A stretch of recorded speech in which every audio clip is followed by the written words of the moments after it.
Hello everyone, I am Praveen Kumar Sumit and welcome to all of you your campus teachers campus. आज हम लोग discuss करने जा रहे हैं 28 जनवरी 2020 को जो एग्ज़ाम हुई थी एस्टेट की पेपर 1 का 50 क्वेश्चन का जनरल पेपर। जी हाँ, आज हम लोग डिस्कस करेंगे पूरा एक्सप्लेनेशन के साथ, जिसमें एक्सप्लेनेशन की आवश्यकता होगी वहाँ पे मैं एक्सप्लेन करता जाऊँगा और आपका क्वेश्चन का आंसर मैं देता जाऊँगा। तो क्वेश्चन का पैटर्न देख लें कि किस प्रकार क्वेश्चन पूछा गया था 28 जनवरी 2020 को, और उसी आधार पे आप लोग तैयारी करते रहें, जो कि 9 सितंबर से प्रस्तावित एग्जाम है। एग्जाम होगी या नहीं होगी वो पता नहीं, लेकिन तैयारी आप लोग करते रहें। तो चलते हैं पहला क्वेश्चन पे। पहला क्वेश्चन है कि नीचे दिए गए प्रश्न में दी गई श्रृंखला से लुप्त संख्या का चयन करें। क्वेश्चन जिनको हिंदी में समझ में न आए उनके लिए इंग्लिश में भी दिया हुआ है। तो सीरीज देखें, 19 + 4 23, 23 + 3 26, फिर 4 फिर 3, यानी कि 3 4 3 4 का सीरीज चल रहा है। तो अब देखिए 30 + 3 33 और 33 + 4 37। तो आंसर क्या हो जाएगा? 37 इज द राइट आंसर। अब चलते हैं नेक्स्ट क्वेश्चन पे। तो दूसरा क्वेश्चन है कि यदि बीते हुए कल से 2 दिन पहले शुक्रवार था तो परसों कौन सा दिन होगा? बीते हुए कल से 2 दिन पहले, मतलब कल अगर आप रविवार मान ले तो उसके पहले 2 दिन पहले क्या था? शुक्रवार। यानी कि आज क्या है? सोमवार। तो परसों कौन सा दिन होगा? तो परसों बुधवार हो जाएगा। तो आंसर क्या हो जाएगा? डी। अगला क्वेश्चन है, एक व्यक्ति एक निश्चित बिंदु ए से चलना प्रारंभ करता है। उसने उत्तर दिशा में 2 किलोमीटर चला और दाएं घूम जाता है, फिर 2 किलोमीटर चलता है और दाएं घूम जाता है। तो यहाँ पे दिशा का यानी कि डायरेक्शन का क्वेश्चन है। तो डायरेक्शन का क्वेश्चन के लिए आप पहले डायरेक्शन जान ले। इसको ईस्ट बोलेंगे, इसके अपोजिट वेस्ट, यहाँ पे नॉर्थ और यहाँ पे साउथ। तो बोलता है एक पॉइंट से ए चलना प्रारंभ करता है, कहाँ? उत्तर दिशा की ओर। तो यहाँ पे मैंने ले लिया उत्तर दिशा 2 किलोमीटर। फिर कहाँ चलता है? दाएँ घूम जाता है, फिर राइट, फिर वो दाएं घूमता है राइट। तो अब वो किस दिशा में है? तो किस दिशा में आप ही बताएं? साउथ यानी कि दक्षिण। तो आंसर इज 1। तो चलते हैं अगले क्वेश्चन पे। अगला क्वेश्चन है, निम्नलिखित संख्याओं के अनुक्रम में आगे क्या आना चाहिए? 8 7 6 5 4 3 2 1। फिर स्टार्ट होता है 7 6 5 4 3 2 1। फिर स्टार्ट होता है 6 से, तो 6 5 4 3 2 1। अब क्या होगा? 5 से स्टार्ट होगा। तो इसका आंसर क्या हो जाएगा? आंसर हो जाएगा इसका 5। बढ़ते हैं अगले क्वेश्चन की ओर। अगला क्वेश्चन है, निम्नलिखित श्रृंखला में से लुप्त संख्या को ज्ञात करें। तो क्वेश्चन है 5 8 32 9 6 48 7 9 वाट। तो यहाँ पे देखिए 5 8 जा 40 और 40 - 8 32, 9 6 जा 54, 54 में से 6 गया तो 48, 7 9 जा 63, 63 में 9 घटा देंगे तो क्या बचेगा? आंसर हो जाएगा आपका 54। ये देखते जाएंगे। तो हम लोग चलेंगे अगले क्वेश्चन पे कि जैन मतानुसार शिक्षा का अंतिम लक्ष्य है। तो यहाँ पे जैन मतानुसार आप लोग जान ले कि जैन धर्म का जो लक्ष्य था शिक्षा का अंतिम, वो था मोक्ष की प्राप्ति यानी कि मुक्ति, यानी कि लिबरेशन। आंसर हो जाएगा सी। तो इसको याद रखें, इसका आंसर हो जाएगा कितना? सी। और जैन धर्म के संदर्भ में कुछ जान लें। यहाँ पे जैन धर्म आया है, तो जैन धर्म के जो पहले कौन थे? वो थे ऋषभदेव। पहले थे ऋषभदेव और 23वें जो थे वो थे पार्श्वनाथ। ये पहले थे। और 23वें कौन थे? तो पार्श्वनाथ। पूरा नहीं आ पा रहा है, यहाँ पे सुनते जाएं। 23वें थे पार्श्वनाथ और 24वें कौन थे? 24वें और अंतिम जो थे वो थे महावीर। तो महावीर का यहाँ पे बात आया है, थोड़ा सा सुन ले महावीर जी के बारे में। महावीर जी का जन्म हुआ था 540 ईसा पूर्व। कहाँ पे? कुंडग्राम वैशाली में। इनके बचपन का नाम वर्धमान था और इनके पिता का नाम सिद्धार्थ, माता का नाम त्रिशला और पत्नी का नाम यशोदा था। तो इतना याद रखेंगे। और इनकी मृत्यु 468 ईसा पूर्व में पावापुरी, जो कि बिहार राज्य के राजगीर में है, वहाँ पे हो गई थी। और इस जैन धर्म के अंतर्गत 3 रत्न की बात की गई है, त्रिरत्न, जो कि है सम्यक दर्शन, सम्यक ज्ञान और सम्यक आचरण। तो इतना इस क्वेश्चन से याद रखेंगे। हम लोग बढ़ते हैं अगले क्वेश्चन की ओर। तो अगला क्वेश्चन है, भारत में प्रथम मुक्त विश्वविद्यालय किस वर्ष स्थापित हुए थे? यहाँ पे ओपन यूनिवर्सिटी की बात की गई है। और भारत में जो पहला ओपन यूनिवर्सिटी आरंभ हुआ था वो हुआ था 1982 में। 1982 में कहाँ पे? हैदराबाद में, जो कि आंध्र प्रदेश में है। तो हैदराबाद में कौन सा ओपन यूनिवर्सिटी था? तो डॉक्टर BR अम्बेडकर। 1982 में हैदराबाद में, आंध्र प्रदेश में जो स्थित है, वहाँ पे प्रथम खुला विश्वविद्यालय मतलब ओपन विश्वविद्यालय की स्थापना हुई थी। और 1985 एक ऑप्शन दिख रहा है, तो इसमें हुई थी इग्नू की, IGNOU। इसकी स्थापना हुई थी 1985 में, यानी कि Indira Gandhi national open university. और एक बात जान ले, ओपन यूनिवर्सिटी की बात आई है तो भारत में अभी वर्तमान में कुल 14 ओपन यूनिवर्सिटी संचालित हो रही है। तो बढ़ते हैं अगले क्वेश्चन की ओर। अगला क्वेश्चन है, विद्यालय शिक्षा में सतत एवं व्यापक मूल्यांकन प्रक्रिया किस संस्था द्वारा लागू की गई थी? तो इसका आंसर लगाएंगे, जो सही आंसर है वो है दूसरा, केंद्रीय माध्यमिक शिक्षा बोर्ड यानी कि सीबीएसई। कब हुआ था? तो ये हुआ था 2009 में। जी हाँ, आरटी एक्ट के तहत ये 2009 में हुआ था। चलते हैं अगले क्वेश्चन पे। अगला क्वेश्चन है, शिक्षा का अधिकार नियम भारत में कब लागू किया गया? यहाँ पे पूछा गया कि कब लागू किया गया, तो ये लागू किया गया था 1 अप्रैल 2010 को। लेकिन बहुत सारे भावी शिक्षक 1 अप्रैल 2009 को टिक आउट कर दिए थे, जो कि गलत था। सही आंसर होगा 1 अप्रैल 2010। और इसका मैं ज़्यादा एक्सप्लेनेशन नहीं दूंगा, क्योंकि इस पर मैंने 3 वीडियो डाल रखा है। फर्स्ट 2 वीडियो में पूरा एक्सप्लेनेशन है 38 धाराओं और 7 अध्यायों का, और एक वीडियो उसके क्वेश्चन पर आधारित है। मैं गारंटी देता हूँ कि अगर ये 3 वीडियो जो डिस्क्रिप्शन बॉक्स में दिया हुआ है, लिंक दिया हुआ है, उस पर जाकर 3 वीडियो अगर देख लेते हैं तो बिहार स्टेट में आरटी एक्ट से एक भी क्वेश्चन नहीं छूटेगा, ये गारंटी है। आप तीनों वीडियो देख लें, 2 से 3 क्वेश्चन फिक्स है, 3 वीडियो 3 नंबर, जाके देख लें।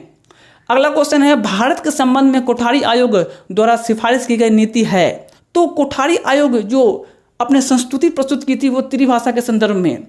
कितनी भाषा के संदर्भ में? तो 3 भाषा के संदर्भ में। इसको याद रखेंगे। और कोठारी आयोग की बात आई है तो कोठारी आयोग के संदर्भ में कुछ सुन ले। 14 जुलाई 1964 को डॉक्टर DS कोठारी यानी कि दौलत सिंह कोठारी की अध्यक्षता में 17 सदस्यीय टीम की एक गठन होता है, जो कि राष्ट्रीय शिक्षा आयोग के नाम से प्रचलित है, और उसे शिक्षा आयोग का भी नाम दिया गया है। यानी कि जो कोठारी आयोग है उसका मूल नाम है राष्ट्रीय शिक्षा आयोग, जिसकी स्थापना 14 जुलाई 1964 को की गई थी। किसकी अध्यक्षता में? तो डॉक्टर DS कोठारी यानी दौलत सिंह कोठारी की अध्यक्षता में। और इस राष्ट्रीय शिक्षा आयोग का जो नाम है उसके अध्यक्ष DS कोठारी के सम्मान में कोठारी आयोग हम लोग बोलते हैं। तो 1964 को इसकी गठन किया गया 17 सदस्यीय टीम की, और 29 जून 1966 को जो 692 पेज का जो दस्तावेज है वो बनकर तैयार हुआ था। तो 1964 से 66 तक इसको माना जाता है, किसको? कोठारी आयोग को। तो 64 से 66 कोठारी आयोग की स्थापना का वर्षकाल माना जाता है। 64 रहेगा तो वो भी माने, 64 से 66 रहेगा तो वो भी टिक आउट कर देंगे। तो चलते हैं अगले क्वेश्चन पे। अगला क्वेश्चन है, एक व्यक्ति 12 रुपये की दर से, देखिए ये क्वेश्चन हम सभी परिचित हैं कि इसका ऑप्शन गलत दिया हुआ है। बोर्ड ने भी कहा था कि इस क्वेश्चन का आंसर गलत है। इसका आंसर होगा 4% हानि, जो कि ऑप्शन में नहीं है। तो इस क्वेश्चन को छोड़ के आगे बढ़ते हैं। आंसर जान ले, 4% हानि होगा।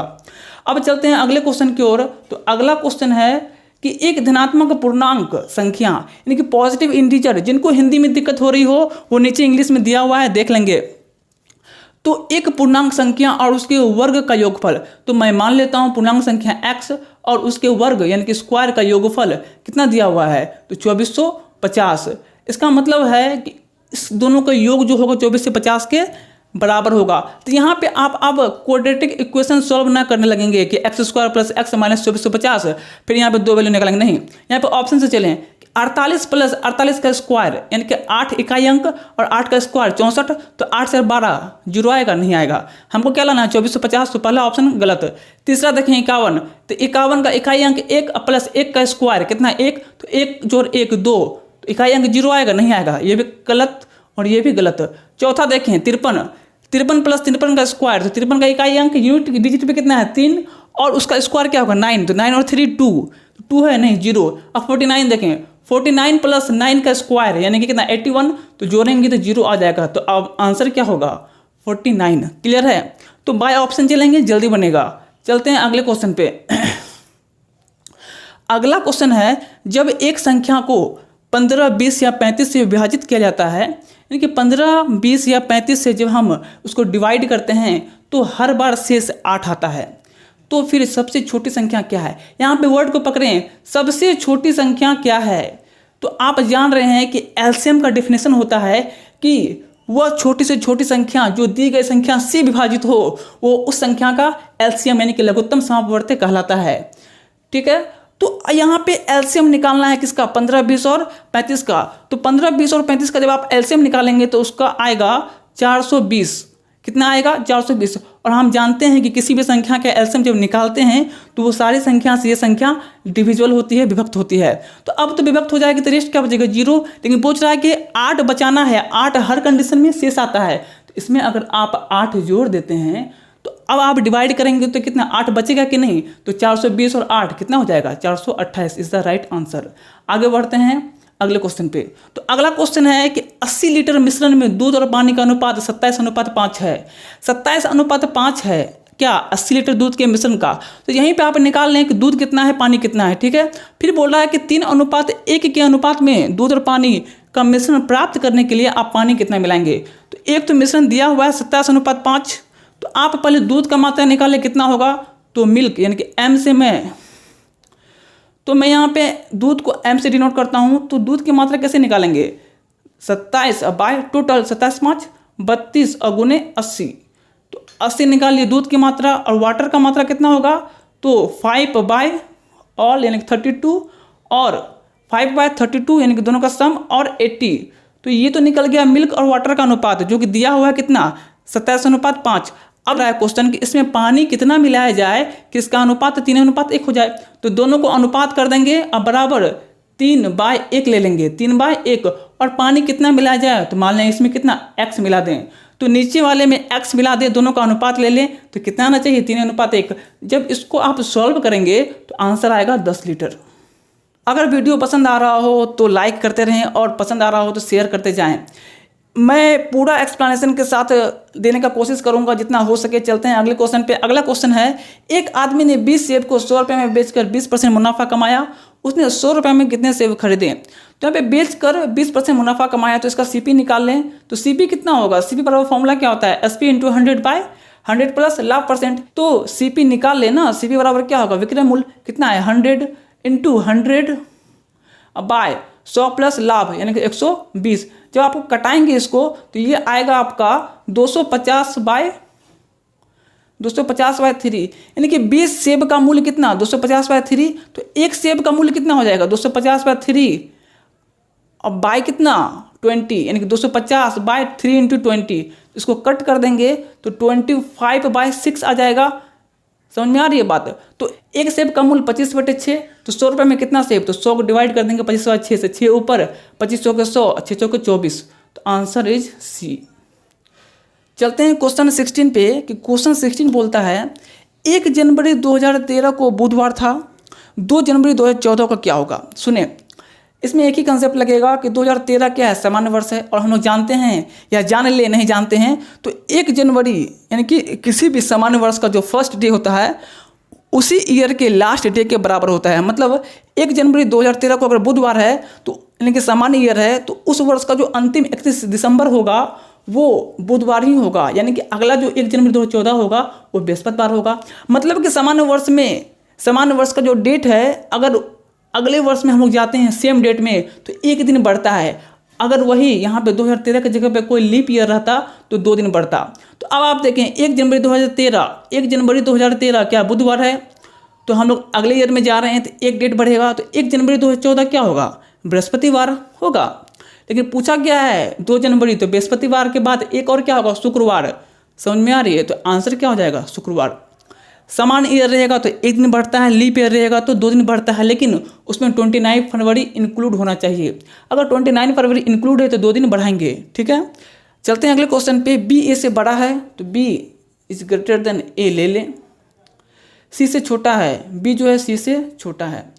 फिर क्या है ई से डी छोटा है, ई से डी छोटा है यानी कि डी जो है ई से छोटा है परंतु ए से बड़ा है, दो रिलेशन लिए। यदि सी आयु में डी से छोटा हो, अब देखिए ऊपर वाले में सबसे बड़ा सी है, नीचे वाले में ई है। तो सी आयु में डी से छोटा हो मतलब सी क्या है डी से छोटा है यानी कि डी बड़ा है और डी से बड़ा कौन है ई। तो सबसे बड़ा कौन हो जाएगा ई, ऑप्शन नंबर डी। क्लियर है।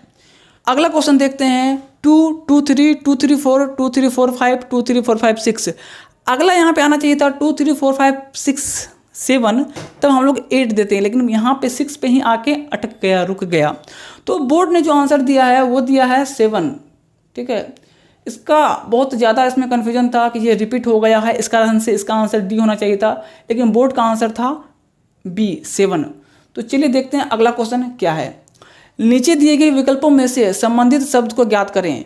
जिस प्रकार जनवरी और नवंबर में रिलेशन है उसी प्रकार रविवार और किस में रिलेशन होगा। तो आप देखें कि यहाँ पे जनवरी यानी कि मंथ दिया हुआ है, हम लोग जानते हैं मंथ 12 होता है, तो जनवरी फर्स्ट मंथ है किसका, ईयर का, और नवंबर लास्ट से एक पहले। तो रविवार क्या है, रविवार अगर वीक का पहला डे है तो उसका लास्ट क्या होगा, शनिवार, तो उससे एक पहले वाला डे कौन सा होगा, शुक्रवार। तो आंसर क्या हो जाएगा, सी, शुक्रवार। क्लियर है, आगे बढ़ते हैं। नीचे दिए गए प्रश्न में दी गई श्रृंखला से लुप्त संख्या का चयन करें। अब देखें 13, 27, 56, 150, 15। तो 13 2 जा 26, 13 2 जा 26 और प्लस 1, फिर 27 2 जा 54 प्लस 2 56, फिर 56 2 जा कितना हो जाएगा 112 प्लस 3, तो 115 2 जा कितना 230 प्लस 4 कितना हो जाएगा 234। Answer is first. अगले क्वेश्चन पे चलते हैं कि व्यवहारवादी विचारधारा के अनुसार एक शिक्षक होता है कक्षा कक्ष का सुगमकर्ता, ज्ञान का भंडार, कक्षा का नेता या अनुकूल अधिगम परिस्थितियों का निर्माता। तो इसका ए और डी में कन्फ्यूजन है, लेकिन सही आंसर जो है इसका वो है कक्षा कक्ष का सुगमकर्ता बोर्ड के द्वारा। बहुत भावी शिक्षकों का मानना था कि डी सही आंसर है, लेकिन बोर्ड ने जो आंसर दिया है वो है कक्षा कक्ष का सुगमकर्ता, और ज़्यादातर आंसर बाद में फिर यही माना गया कि कक्षा कक्ष का सुगमकर्ता ज़्यादा मोर आंसर है किसके, डी की तुलना में। तो अगला क्वेश्चन है व्हील चेयर पर आने वाले बच्चों को इसमें से क्या आंसर होना चाहिए। देखेंगे नियमित स्कूल में नहीं होना चाहिए, ये गलत ऑप्शन है। नियमित स्कूल की निम्न श्रेणी में शिक्षा दी जानी चाहिए, ये भी गलत है, क्योंकि ये इंक्लूसिव एजुकेशन के विरुद्ध है। इंक्लूसिव एजुकेशन में ऐसा नहीं है। किसी विशेष स्कूल में अध्ययन करने चाहिए, ये भी नहीं। तो इसका आंसर हो जाएगा क्या, ऑप्शन डी, इनमें से कोई नहीं। बढ़ते हैं आगे अगले क्वेश्चन पे। शिक्षा में मनोविज्ञान का मुख्य योगदान किसमें निहित है। शिक्षा में मनोविज्ञान का मुख्य योगदान किसमें निहित है। तो ये है ज्ञान की समाज की आवश्यकताओं की पूर्ति में, सामाजिक रीति रिवाजों को संरक्षित करने में, अध्ययन की सफल विधियों को पहचान करने में, या फिर चौथा अध्यापन कला के लिए वैज्ञानिक आधार प्रदान करने में। तो इसका जो आंसर होगा, इसका राइट आंसर है थर्ड, अध्ययन की सफल विधियों की पहचान करने में। अगला क्वेश्चन है कि इवान इलिच किसके लिए प्रसिद्ध हैं। तो इवान इलिच जो प्रसिद्ध हैं वो डी स्कूलिंग सोसाइटी के लिए। जी हाँ, तो इसका आंसर हो जाएगा ए। तो चलते हैं अगले क्वेश्चन पे, 25 नंबर क्वेश्चन पे। सामाजिक विकास के संदर्भ में निम्नलिखित में से किस अवस्था की विशेषता तीव्र आत्म अभियज्ञता है। इसका आंसर हो जाएगा सी, किशोरावस्था। जी हाँ, और एक मनोवैज्ञानिक है स्टैनली हॉल, उन्होंने भी कहा है कि किशोरावस्था जो है वो आंधी और तूफान की अवस्था है। यानी कि उन्होंने किशोरावस्था को आंधी और तूफान की अवस्था कहा है, क्योंकि उस समय किशोर की मनोस्थिति उथल पुथल की ओर रहती है, क्या करे क्या ना करे, कैसे इम्प्रेस करे, बहुत सारी मनोस्थिति चलती रहती है। तो उनकी मानसिक स्थिति को स्टैनली हॉल महोदय ने कहा है कि यह आंधी और तूफान की अवस्था है। ये याद रखेंगे, स्टैनली हॉल महोदय ने कहा है। तो आज मैंने 25 क्वेश्चन ही डिस्कस किया है। रेस्ट का जो 25 क्वेश्चन है वो अगले वीडियो में आएगा, ताकि वीडियो ज़्यादा लंबा ना हो। फिर इसके बाद मैं कोशिश करूँगा कि 26 फरवरी को जो एग्ज़ाम हुआ था उसका मैं डिस्कशन कराऊं, और 28 जनवरी को ही जो पेपर 2 का एग्ज़ाम हुआ था उसका भी कराऊं। तो आप लोग इसको देखें, अच्छा लगे तो लाइक कर दें, और जो सब्सक्राइब नहीं किए हैं वो सब्सक्राइब करके जुड़ जाएं। तो पठन पाठन का कार्य जारी है। इसके पहले भी मैंने बहुत सारे वीडियो डाल रखे हैं 50 मार्क्स के लिए और मैथ्स के लिए। तो 50 मार्क्स के लिए जैसा मैंने बताया कि आरटी एक्ट का 3 वीडियो है, 2 वीडियो में 38 धारा और 7 अध्याय का उल्लेख है, और 1 वीडियो में क्वेश्चन दिया हुआ है उस पर बेस्ड इंपॉर्टेंट। तो वो 3 वीडियो देखें। और उसके अलावा भी बहुत सारा टॉपिक है, अधिगम का स्थानांतरण है, माइक्रो टीचिंग है, बहुत सारा टॉपिक है जो कि आपके डिस्क्रिप्शन बॉक्स में दे दिया गया है। और मैथ्स के भी कुछ टॉपिक प्रोबेबिलिटी वगैरह पढ़ा रखे हैं, तो प्रोबेबिलिटी आपको डिस्क्रिप्शन बॉक्स में उसका लिंक मिल जाएगा। तो मिलते हैं अगले वीडियो में 25 क्वेश्चन के साथ जो रेस्ट रह गया है। अच्छा लगे तो शेयर करते रहें और चैनल को सब्सक्राइब कर ले। तो मिलते हैं अगले वीडियो में। बहुत बहुत धन्यवाद, बहुत बहुत आभार।